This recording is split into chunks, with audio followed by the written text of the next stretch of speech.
یا ایھا الناس اعبدوا ربکم الذی خلقکم، اے لوگو عبادت کرو اس اپنے رب کی جس نے تمہیں پیدا کیا ہے، اس رب کی عبادت کرو جس نے تمہیں پیدا کیا ہے، الذی خلقکم، جس نے تمہیں پیدا کیا ہے۔ کس نے پیدا کیا ہے ہمیں؟ اللہ تعالیٰ نے۔ وحدانیت کا، ارے الوہیت کا جو سلط ہے نا، الوہیت کسے کہتے ہیں؟ جس کی عبادت کی جائے۔ الوہیت الہ، جس کی پرستش ہو، جس کی عبادت ہو، اسے الہ کہتے ہیں۔ تو الوہیت کے لیے شرط یہ ہے کہ اس کا خالق ہونا ضروری، جو اس آیت میں بیان کیا گیا ہے۔ یا ایھا الناس اعبدوا ربکم الذی خلقکم، اے لوگو عبادت کرو کس کی؟ بات سمجھ میں آ رہی ہے؟ بات تھوڑی گہری ہے لیکن آسان انداز میں سمجھانے کی کوشش کرتا ہوں۔ یا ایھا الناس اعبدوا، اے لوگو عبادت کرو۔ اب عبادت کس کی جائے؟ آج دنیا دھوکے میں ہے نا، دنیا دھوکے میں ہے کہ یہ چاند کو لوگ پوجا کرنے والے آج بھی چاند کی بھی پوجا کرتے ہیں، چاند کو بھی لوگ خدا مانتے ہیں، اس کو بھی الہ مانتے ہیں، سورج کی پرستش کرنے والے بھی ہیں، ستاروں کو پوجنے والے بھی ابھی دنیا میں موجود ہیں، اونچے پہاڑوں کی بھی پوجا ہو رہی ہے، گنگا اور جمنا کی بھی پوجا ہو رہی ہے۔ عبادت کرنے والے کسی بھی چیز کی عبادت کرتے ہیں، لیکن جس کی عبادت کی جائے نا، اس کی ایک شرط یہ ہے جو اس آیت میں بیان کی گئی ہے کہ جو عبادت کے لائق ہوگا نا، اس کے لیے ضروری ہے کہ وہ خالق ہونا چاہیے۔ یہ سورج الہ کیسے ہو سکتا ہے؟ وہ تو خود مخلوق ہے، اس کو بنانے والا کوئی ہے۔ چاند خدا کیسے ہو سکتا ہے؟ چاند الہ کیسے ہو سکتا ہے؟ اس کے چاند کو بنانے والا کوئی ہے، چاند خود نہیں ہے، چاند کو کسی نے بنایا ہے، ستاروں کو کسی نے پیدا کیا ہے، یہ بہتے آثار، یہ ندی گنگا جمنا، اس کو کسی نے بنایا، پیدا کیا ہے، یہ اونچے پہاڑ، یہ پتھر جس کو لوگ معبود سمجھتے ہیں، کہاں یہ سب مخلوق ہے۔ اور الہ ہونے کے لیے ضروری ہے کہ خالق ہونا۔ اور اس آیت میں ذکر کیا گیا یا ایھا الناس اعبدوا ربکم الذی خلقکم، اے لوگو عبادت کرو اپنے رب کی اس لیے کہ اس نے تمہیں پیدا کیا ہے۔ جو پیدا کرے، جو خالق ہو، وہی عبادت کے لائق ہے۔ یہ چاند، سورج، ستارے، یہ گنگا، یہ جمنا، یہ بہتے آبشار، یہ ندی نالے، یہ دنیا کی کوئی چیز جو مخلوق ہو وہ خالق کا درجہ نہیں بن سکتی ہے، اس کی عبادت نہیں ہو سکتی ہے، عبادت صرف خالق کی ہوگی۔ تو اس آیت میں اللہ نے فرمایا یا ایھا الناس اعبدوا ربکم الذی خلقکم، اور ایک آیت میں اللہ تعالیٰ فرماتا ہے یا ایھا الانسان ما غرک بربک الکریم الذی خلقک فعدلک فسواک فعدلک فی ای صورۃ ما شاء رکبک، اے لوگو جو تمہارا رب ہے نا، اے انسان، جو تیرا رب ہے بڑا کریم ہے، اور اس نے تجھے پیدا کیا ہے، اور صرف پیدا ہی وہ جب بنا رہا تھا نا، فی ای صورۃ رکبک، وہ جو چاہتا تمہیں بنا سکتا تھا، مگر اس کا انسان بنایا۔ وہ چاہتا تو جانور بھی تو بنا سکتا نا، دنیا میں جانور نہیں پیدا ہوتے ہیں۔ کون سی دعائیں مانگی تھی، منتیں مانگی تھی کہ یا اللہ تو ہمیں انسان بنانا، ہمارے اختیار میں تھوڑی ہے انسان بننا، یہ اللہ کے اختیار میں ہے، یہ اللہ کا اختیار ہے کہ جو چاہے بنائے۔ ہمیں انسان بنایا، یہ اللہ کا احسان ہے، اور انسان بنایا لیکن مسلمان کے گھر میں پیدا کیا، یہ اس سے بڑا احسان ہے۔ ورنہ صرف انسان بہت سارے ہیں، لیکن اللہ نے انسان بنایا، ایمان والے کے گھر میں پیدا کیا، حضور کا میلاد منانے والے گھر میں پیدا کیا، حضور پر درود و سلام پڑھنے والے کے گھر میں حضور نے، اللہ نے ہمیں پیدا فرمایا۔ یہ کتنی بڑی نعمت ہے، کتنا بڑا احسان ہے۔ ورنہ اللہ تو چاہتا فی ای صورۃ ما شاء رکبک، جس صورت میں چاہتا بنا دیتا، کیڑا مکوڑا بنا دیتا، ہم کیا کر سکتے تھے؟ ہمارے اختیار میں نہیں ہے، لیکن اللہ کا احسان ہے کہ اس نے ہمیں انسان بنایا۔ تو انسان ہو، اس کی عبادت کرنی چاہیے کہ نہیں کرنی چاہیے؟ یا ایھا الناس اعبدوا، اے لوگو عبادت کرو کس کی؟ ربکم، تمہارے رب کی، اپنے رب کی۔ اپنائیت آنی چاہیے۔ کیا آنی چاہیے؟ جب اپنائیت ہوگی تبھی تو محبت ہوگی نا۔ ہماری اپنائیت کس میں ہے؟ دکان میں ہے، مکان میں ہے، دھندے میں، روزی روزگار ہے، نوکری میں ہے، اسی لیے ہم نماز بھی چھوڑ دیتے ہیں. نوکری پہلے، نماز بعد میں، دکان پہلے، نمازیں بعد میں، کیونکہ وہ اپنائیت نہیں نا. لیکن جس کے اندر یہ اپنائیت آ جاتی ہے نا، جس کے دل میں یہ تصور بیٹھ جاتا ہے ربکم، وہ میرا رب ہے، اپنا رب ہے، تو پھر وہ انسان اللہ کے قریب ہو جاتا ہے. پھر دنیا کی کوئی چیز اس کے قریب نہیں آتی ہے. وہ دنیا کو سائڈ پر کر دیتا ہے کہ میرا رب پہلے، باقی سب چیز بعد میں. کہ جو میرا رب ہے نا، وہ حضرت ابو الحسن جو علم عقائد کے بہت بڑے امام ہے، حضرت ابو الحسن اشعری رحمۃ اللہ علیہ، وہ ایک علاقے سے گزر رہے تھے. واقعہ کیا ہوا، کیا ادھر تھے امام ابو الحسن اشعری رحمۃ اللہ علیہ، جب وہاں سے جا رہے تھے نا، ایک عالم دین بیان کر رہے تھے، تقریر کر رہے تھے. اور کس پر تقریر کر رہے تھے؟ قیامت کے اوپر. قیامت آئے گی، ایسا ہوگا، یہ ہوگا، پھر جہنم میں اتنا عذاب ہوگا. بڑی سخت لہجے کے اندر تقریر ہو رہی تھی، اور جتنے سننے والے تھے نا، تمام کی آنکھوں میں آنسو، تمام ایک دم ڈرے ہوئے تھے کہ اتنا بھیانک منظر ہوگا قیامت کے دن، قبر میں ایسا عذاب ہوگا، جہنم میں ایسا عذاب ہوگا. سب لوگوں کی آنکھوں میں ڈرے ہوئے تھے. تو حضرت امام ابو الحسن اشعری وہاں سے گزرے، دیکھا کہ سب لوگ ڈرے ہوئے، آنکھوں میں آنسو. کہا اتنا ڈرنے کی ضرورت نہیں ہے، بس ایک سوال اور اس کا جواب یاد کر لو، اللہ تعالیٰ تمہیں معاف کر دے گا. اتنا سارا کیوں ڈر رہے ہو؟ ایک سوال ہے، اس کا جواب یاد کر لو. لوگوں نے کہا کون سا ایک سوال ہے؟ کہا بس ایک سوال اللہ قیامت میں پوچھے گا. قیامت کے دن اللہ تعالیٰ ایک سوال پوچھے گا، میں تو تمہارا تھا، میں تمہارا تھا، یا ایھا الناس اعبدوا ربکم، اے لوگوں عبادت کرو اپنے رب کی. رب تو کہہ رہا ہے میں تمہارا ہوں، لیکن تم نے بھی رب کو اپنا سمجھا ہے؟ صرف ایک سوال قیامت کے دن رب پوچھے گا، میں تو تمہارا تھا، تم نے مجھے اپنا سمجھا؟ زندگی کے ہر لمحے میں اگر تم نے رب کو اپنا سمجھا ہے تو پھر نہ قبر کا خوف رکھو، نہ حشر کا خوف رکھو، نہ جہنم کا خوف رکھو.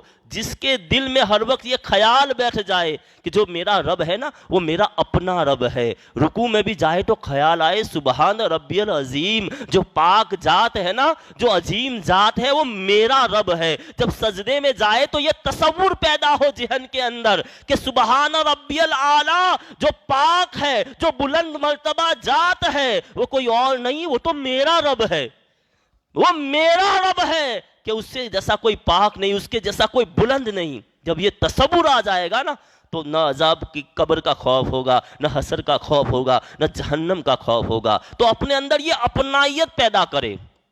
جب اپنا پن آئے گا نا، پھر محبت پیدا ہوگی، اور اللہ کی محبت آ جائے گی تو اللہ کا قرب مل جائے گا. جسے اللہ کا قرب مل جائے اسے پوچھنا ہی کیا، وہ تو تجھ سے تجھی کو مانگ کر مانگ لی ساری کائنات، اٹھتے نہیں ہے ہاتھ میرے اس دعا کے بعد. تو جو میں عرض کر رہا تھا کہ قرآن میں رب کا لہجہ دیکھیے، رب کا انداز بیان دیکھیے، کتنے پیارے انداز میں رب فرما رہا ہے، یا ایھا الناس اعبدوا ربکم الذی خلقکم. عبادت کے لائق اگر کوئی ہے تو وہی خدا ہے جس نے سب کو پیدا کیا ہے. اس لیے کہ الوہیت کے لیے شرط ہے کہ خالق ہونا. جو خالق ہوگا، جس نے پیدا کیا ہوگا نا، اسی کی عبادت کی جائے گی، مخلوق کی عبادت نہیں کی جائے گی. تو اس آیت میں ہمیں سمجھایا گیا. اور پھر آگے فرمایا من قبلکم لعلکم تتقون. صرف تمہیں ہی پیدا نہیں کیا اللہ نے، تم سے پہلے جتنے ہیں نا، سب کو اللہ نے پیدا کیا. اور یہ عبادت کا حکم کیوں دیا؟ لعلکم تتقون، تاکہ تم پرہیزگار بن جاؤ، متقی بن جاؤ. تقوی آئے گا کب؟ آدمی پرہیزگار بنے گا کب؟ لوگ نہیں کہتے کہ بھائی نماز تو پڑھتا ہے لیکن تو جھوٹ بھی بولتا ہے، نماز پڑھتا ہے لیکن چوریاں بھی کرتا ہے، نماز پڑھتا ہے لیکن، تو صوفیہ بیان فرماتے، بزرگان دین بیان فرماتے، اگر کوئی غلط کام کرتا ہے تو اس کی نماز کا حوالہ دے کر ایسا کہ بھائی یہ نماز بھی پڑھتا ہے، جھوٹ بھی ہاں یہ جھوٹ بولتا ہے، لیکن ایسا مت کہو کہ یہ نماز پڑھتا ہے تو جھوٹ بولتا ہے. ہاں نماز اسے متقی بنا دے گی، لیکن اگر وہ کنٹینیو نماز پڑھتا رہے گا، کیونکہ تو ان الصلاۃ، نماز کا تو کام ہے انل فحش،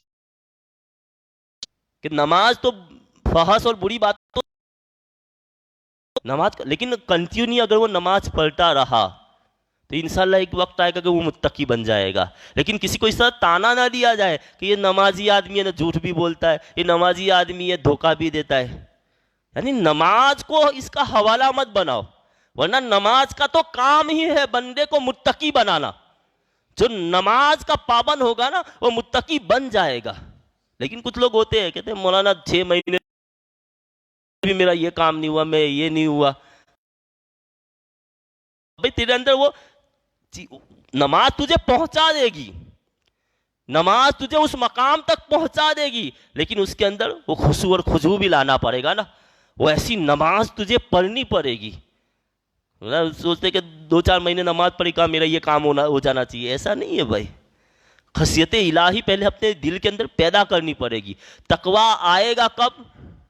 تقویٰ آئے گا خوف خدا سے۔ ہمارے دل میں تو دنیا جو ہوتی ہے، نماز پڑھنے آتے پھر بھی دھیان تو بازاروں کے اندر ہی ہوتا ہے، دکانوں پر ہوتا ہے، گھروں کے اندر یا IPL کے اندر دھیان ہوتا ہے، میچوں کے اندر، کھیل کے اندر ہمارا دھیان ہوتا ہے، تو پھر وہ نمازوں سے ہمیں کہاں فائدہ ہو؟ تقویٰ کیسے ملے گا؟ ورنہ لعلکم تتقون، رب فرماتا ہے اے لوگوں عبادت کا حکم میں صرف اس لیے دے رہا ہوں تاکہ تم متقی بن جاؤ، ورنہ اللہ کو فائدہ کیا ہے؟ ہماری عبادتوں، سارے انسان بھی مل کر عبادت کرے نا، دنیا کے سارے انسان اللہ کو سجدہ کرے، اللہ کا کوئی فائدہ نہیں ہے اس میں، یا اللہ کا مقام بڑھے گا؟ کچھ بڑھنے والا ہے؟ ارے اس کی شان تو ایسی ہے کہ معصوم فرشتے ہر وقت ہر لمحہ عبادت اور ریاضت میں لگے ہوئے ہیں، معصوم فرشتے اللہ کی تسبیح و تحلیل کر رہے ہیں۔ ہمارے سجدہ کرنے نہ کرنے سے کچھ اس کو فرق نہیں پڑنے والا، وہ تو اللہ الصمد، وہ تو بے نیاز ہے، اسے کسی کی پرواہ نہیں، وہ تو شان شمدیت والا پروردگار ہے۔ ہمارے سارے انسان بھی سجدہ کرے نا تب بھی اس کی شان میں کچھ اونچا مقام نہیں ہوگا، اور سارے انسان سجدہ نہ کرے تب بھی اس کی شان گھٹنے والی نہیں ہے، وہ تو بے نیاز ہے میرا رب، تو شان سمدیت والا ہے۔ لیکن عبادت کا اللہ حکم اس لیے دے رہا ہے تاکہ تم پرہیزگار بن جاؤ۔ لعلکم تتقون، اے لوگو عبادت کرو اپنے رب کی۔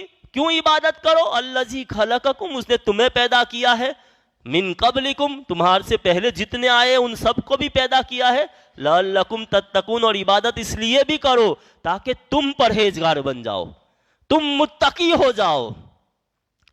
اور تقویٰ کب آئے گا؟ خشیت الہی، وہ اپنائیت آئے گی نا کہ میرا رب ہے، جس کی عبادت کر رہا ہوں وہ میرا رب ہے۔ مولا علی شیر خدا کی بارگاہ میں چلو، مولا علی شیر خدا کرم اللہ تعالی وجہ الکریم، آخری وقت ہے، دنیا سے آ رہے ہیں، اپنے بیٹوں کو بلایا، امام حسن، امام حسین، دوسرے آپ کے جو صاحب زدگاہ آپ کے یاد میں سے کیا ہے، اور مولا علی شیر خدا کی نصیحت کیا ہے؟ آخری وقت مولا حسین نے اپنی اولاد کو نصیحت کیا کی تھی؟ کیا کوئی یہ کہا تھا کہ وہ اتنی پراپرٹی ہے، یہ ہے، وہ ہے، اتنا جائیداد ہے، یہ سنبھالنا، تم یہ سنبھالنا؟ نہیں۔ آج ہماری تو پہلے سے لوگ دھیان رکھتے ہیں کہ اولاد کے لیے اتنا تو کرنا ہی پڑے گا، بیٹے کے لیے چلو ابھی شادی کرنی ہے بھائی، ایک مکان تو اچھا بنانا ہی پڑے گا، شادی جو کرنی ہے نا بچے کی، بڑی پلاننگ ہم کرتے ہیں۔ ارے بھائی اس دنیا کی پلاننگ کیا کرنی؟ وہ جو میں نے کہا تھا نا کہ غوث پاک بیان فرماتے ہیں، تم دنیا میں رہنے کی پلاننگ کرتے ہو، یہ دنیا تمہیں اپنے سے نکالنے کی پلاننگ کرتی ہے۔ موت تمہارے قریب ہی ہے، قریب تمہیں کبھی بھی موت آ سکتی ہے، موت کا کوئی بھروسہ نہیں۔ کسی پاس گارنٹی ہے کہ مجھے 10 سال بعد کسی کے پاس لکھا ہوا وہ کہ بھئی 10 سال تک مجھے موت نہیں آئے گی؟ نہیں، موت سے کس کی رستگاری ہے؟ آج ہماری، کل تمہاری باری ہے، سب کو مرنا۔ اگر یہ فکر آخرت یہ ذہن میں رہے نا، دل اور دماغ میں رہے، تو انسان کبھی گناہوں کی طرف نہیں جائے گا، غلط راستوں کی طرف نہیں جائے گا۔ مولا علی سے اور اپنے بچوں کو، اپنے بیٹوں کو بلا کر نصیحت کیا دیتے ہیں؟ فرماتے ہیں میرے بیٹو کبھی کبھی کھنڈرات کی طرف جانا. کدھر؟ کھنڈرات، ٹوٹے پھوٹے مکانوں کی طرف، اور ان دیواروں سے پوچھنا کہ کہاں گئے تمہارے اندر رہنے والے لوگ. کبھی کبھی اپنے بیٹے امام حسن، امام حسین اور دوسرے اپنے فرزندوں سے، اپنی اولادوں سے کہتے ہیں، اپنے بیٹوں سے کہتے ہیں مولا علی شیر خدا، کیونکہ شیر کی بات بھی تو شیروں جیسی ہوتی ہے نا، کتنی گہرائی ہے ان کے اندر. مولا علی شیر خدا بیان فرماتے ہیں میرے بیٹو کبھی کبھی کہاں جانا؟ کھنڈرات کی طرف. ٹوٹے پھوٹے مکان ہو، جن مکانوں میں کوئی رہتا نہ ہو، پرانے مکان کھنڈر بن چکے ہو، ان کی دیواروں سے پوچھنا، وہ دیواریں تمہیں بتائے گی کہ کہاں گئے لوگ. وہ دیواریں کہے گی کہ ایک وقت تھا کہ ان دیواروں کو بڑا سجایا جاتا تھا، بڑا سنوارا جاتا تھا. کوئی مہمان بھی آتا تھا تو کہاں بیڈ شیٹ جلدی جلدی بدل دو، چادر جلدی نہیں لگا دو، تاکہ بھئی ہماری عزت شان پتہ چلے نا. ایک ذرا سا کچرا گھر میں لوگ گوارا نہیں کرتے تھے، لیکن وہ مکان آج کھنڈر بنے ہوئے ہیں. دیکھو مغلیہ سلطنت کے بڑے بڑے محل آج کہاں ہیں؟ بڑا تمتراک تھا نا، بڑا یہ تھا، ان کا پاور تھا، ایک زمانہ تھا. لیکن آج بادشاہوں کے محل کھنڈر بن چکے ہیں، کوئی پوچھنے والا نہیں ہے ان کا.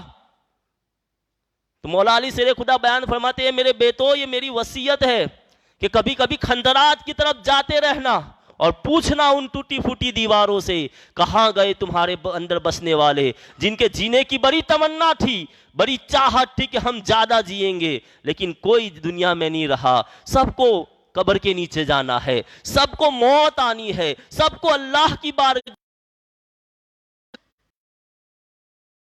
ہماری اپنی نہیں ہے، ہمارا اپنا وہی ہے جس کی بارگاہ میں ہمیں کھڑے ہو کر جواب دینا ہے. مولا علی شیر خدا زندگی پر کبھی زکوٰۃ فرض نہیں ہوئی. مولا علی شیر خدا پر کبھی کیونکہ اتنا پیسہ جمع ہی نہیں کرتے تھے، جو بھی دولت آتی تھی ضرورت کے مطابق رکھتے، باقی سب اللہ کی راہ میں خیرات کر دیتے تھے. آپ کا ایک غلام تھا، اور بیان کرتا ہے کہ میں نے دیکھا ہے سو جاتی تھا رات کے وقت تھی، مولا علی شیر خدا مصلی لیتے تہجد کے وقت اور رب کی بارگاہ میں کھڑے اتنا روتے تھے کہ داڑھی آنسو، اتنا روتے تھے. اتنی خصیت کی ضرورت کیا ہے مولا علی شیر خدا کو؟ اتنا رونے. ان کا مقام جانتے ہو مولا علی شیر خدا کا مقام کیا ہے؟ میرے آقا خود بیان فرماتے ہیں کہ علی جنت میں میرے محل کے سامنے تیرا محل ہوگا. کتنی بڑی فضیلت، کتنی بڑی بشارت. یہ مقام کسی کو نہیں ملا سوائے مولا علی شیر خدا کے. میرے آقا فرماتے ہیں علی، کیونکہ ہر ایک کا الگ الگ درجہ ہوگا، ہر درجے کے مطابق لوگوں کو جنت میں اللہ محل عطا فرمائے گا، لیکن مولا علی شیر خدا کے تعلق سے میرے آقا فرماتے ہیں علی میرا جو مقام ہوگا نا جنت میں، سب سے اونچا مقام کس کا؟ حضور کا نا. جنت میں سب سے اونچا درجہ حضور کا ہوگا. میرے آقا فرماتے ہیں جہاں میرا محل ہوگا نا، میرے محل کے سامنے اے علی تیرا محل ہوگا. کیا ضرورت ہے مولا کائنات کو رات کی تاریکیوں میں اٹھ کر مصلی بچھا کر روتے روتے، اتنا روتے تھے کہ داڑھی تر ہو جاتی تھی. کیا ضرورت ہے ان کو جن کو دنیا میں حضور نے جنت کا محل عطا کر دیا ہو، جن کے بیٹے حسن و حسین، الحسن والحسین سیدہ شباب اہل الجنہ، جن کا مقام یہ ہے کہ حسن اور حسین جنتی جوانوں کے سردار ہے، جن کے بیٹوں کا مقام یہ ہے کہ جنتی جوانوں کی سرداری ان کے ہاتھوں میں ہے، جن کی بیوی ماں خاتون